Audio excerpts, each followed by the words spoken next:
अब हम यहाँ कुरुक्षेत्र के युद्ध स्थल में हैं, जहाँ सैन्य निरीक्षण हो रहा है। धृतराष्ट्र ने कहा, हे संजय, धर्म भूमि कुरुक्षेत्र में युद्ध की इच्छा से एकत्र हुए मेरे तथा पांडु के पुत्रों ने क्या किया?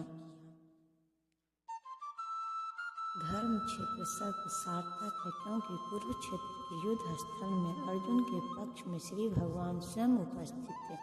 कौरवों का पिता धृतराष्ट्र अपने पुत्रों की विजय की संभावना के विषय में अत्यधिक संदिग्ध था। अतः इसी संदेह के कारण उसने अपने सचिव से पूछा। उन्होंने क्या किया? वह आश्वस्त था कि उसके पुत्र तथा उसके छोटे भाई पांडव के पुत्र कुरुक्षेत्र की युद्ध भूमि में निर्णयात्मक संग्राम के लिए एकत्र हुए हैं। फिर भी उसकी जिज्ञासा सार्थक है। वह नहीं चाहता था कि भाइयों में कोई समझौता हो, अतः वह युद्ध भूमि में अपने पुत्रों की नियति के विषय में आश्वस्त होना चाह रहा था।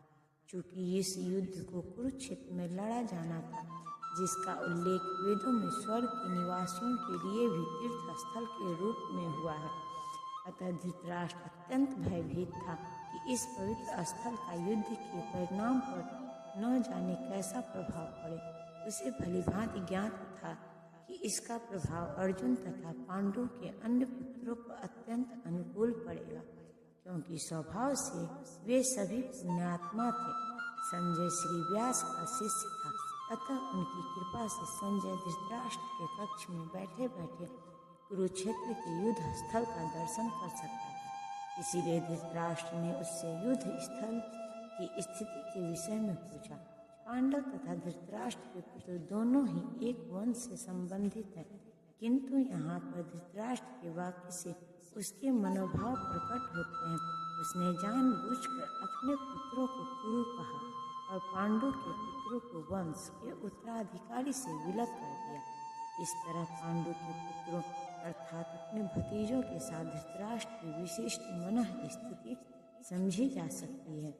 जिस प्रकार धान के खेत से अवांछित पौधों को उखाड़ दिया जाता है, उसी प्रकार इस कथा के आरंभ से ही ऐसी आशा की जाती है कि जहाँ धर्म के पिता श्री कृष्ण उपस्थित हैं, वहाँ कुरुक्षेत्र रूपी खेत में दुर्योधन आदि धृतराष्ट्र के पुत्र रूपी अवांछित पौधों को समूल नष्ट करके युधिष्ठिर आदि नितांत धार्मिक पुरुषों की स्थापना की जाएगी।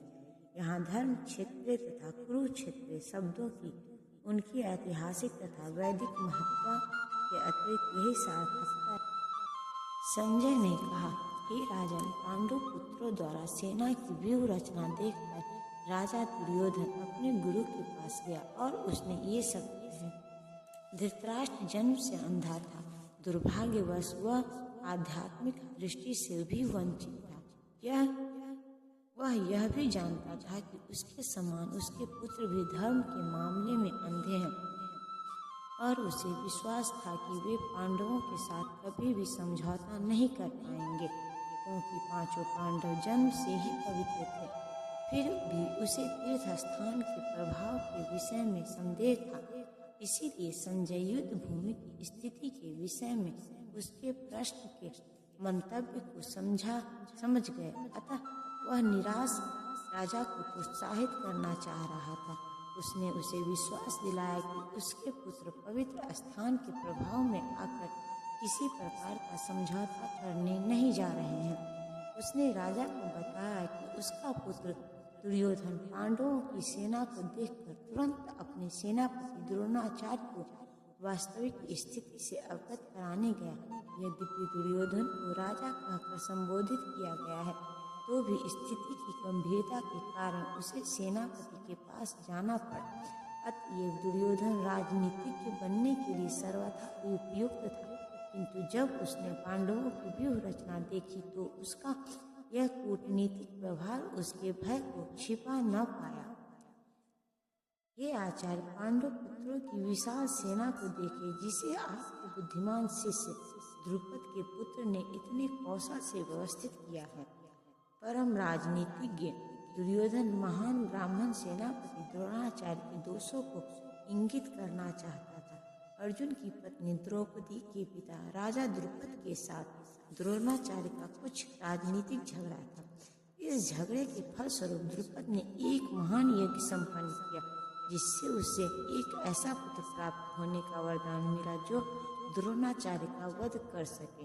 द्रोणाचार्य इस भली भांति जानता था, किंतु जब द्रुपद का पुत्र धृष्टद्युम्न युद्ध शिक्षा के लिए उसको सौंपा गया तो द्रोणाचार्य को उससे अपने सारे सैनिक रहस्य प्रदान करने में कोई झिझक नहीं हुई। अब धृष्टद्युम्न का कुरुक्षेत्र का युद्ध भूमि में पांडवों का पक्ष ले रहा था और उसने द्रोणाचार्य से जो कला सीखी थी उसी आधार पर उसने यह व्यूह रचना की थी। दुर्योधन ने द्रोणाचार्य की इस दुर्बलता को इंगित किया, जिससे वह युद्ध में सजग रहे और समझौता न करे। इसके द्वारा वह द्रोणाचार्य को यह भी बताना चाह रहा था कि कहीं वह अपने प्रिय शिष्य पांडवों के प्रति युद्ध में उदारता न दिखा बैठे। विशेष रूप से अर्जुन उसका अत्यंत प्रिय एवं तेजस्वी शिष्य था। दुर्योधन ने यह भी चेतावनी दी कि युद्ध में इस प्रकार की उदारता से हार हो सकती। इस सेना में भीम तथा अर्जुन के समान युद्ध करने वाले अनेक वीर धनुर्धर हैं, यथा महारथी युयुधान, विराट तथा द्रुपद। यद्यपि युद्ध कला में द्रोणाचार्य की महान शक्ति के समक्ष धृष्टद्युम्न महत्वपूर्ण बाधक नहीं था, किंतु ऐसे अनेक योद्धा थे जिनसे भय था। दुर्योधन इनके विजय पथ में अत्यंत बाधक बताता है, क्योंकि इनमें से प्रत्येक योद्धा भीम तथा अर्जुन के समान दुर्जय तथा उसे भीम तथा अर्जुन के बल का ज्ञान था, इसीलिए वह अन्यों की तुलना इन दोनों से करता है। इनके साथ ही धृष्टकेतु, चेकितान, काशीराज, पुरजीत, कुंतीभोज तथा सव्य जैसे महान शक्तिशाली योद्धा भी हैं। पराक्रमी युधामन्यु अत्यंत शक्तिशाली उत्तमौजा, सुभद्रा का पुत्र तथा द्रौपदी के पुत्र, ये सभी महारथी हैं। किंतु हे ब्राह्मण श्रेष्ठ, आपकी सूचना के लिए मैं अपनी सेना के उन नायकों के विषय में बताना चाहूँगा जो मेरी सेना को संचालित करने में विशेष रूप से निपुण हैं। मेरी सेना में स्वयं आप, भीष्म, कर्ण, कृपाचार्य, अश्वत्थामा, विकर्ण तथा सोमदत्त का पुत्र भूरिश्रवा आदि हैं, जो युद्ध में सदैव विजयी रहे हैं।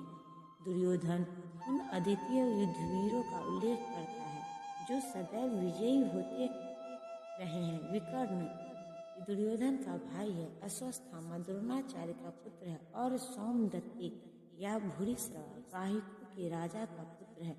कर्ण अर्जुन का आधा भाई है, क्योंकि वह कुंती के गर्भ से राजा पांडु के साथ विवाहित होने के पूर्व उत्पन्न हुआ था।